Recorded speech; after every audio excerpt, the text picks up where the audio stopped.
Yeah, I mean, I knew people in my town in Houston that, like, kids that accidentally killed themselves because they found their parents' guns and unlocked, like, knew plenty of people and people that were killed. I don't know anyone who's ever been killed by an AK-47 in a school, but I can imagine that if I knew anyone, or if it was me, or if it was my kids, or if it was anyone even distantly related that happened to, or I would be very angry and want it to change. And I'm really happy that it's coming from the students.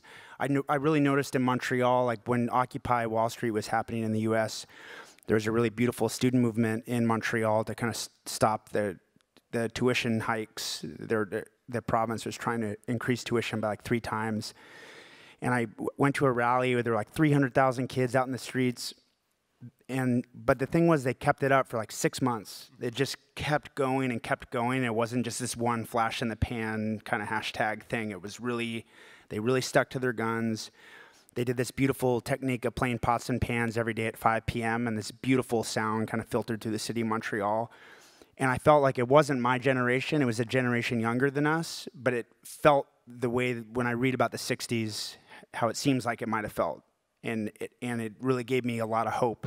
And so I hope that we can continue to persist on it and not just do one flash in the pan and see it through. But I really do have hope in that generation. We live in a pretty sketchy neighborhood in Montreal. I mean, there were always hypodermic needles in our driveway, but I never one time worried about getting shot or would worry about sending my kid to the public school across the street from our house in a low-income neighborhood. I wouldn't think about it for 1 second. So I think that that's something that Canada can be proud of, I think.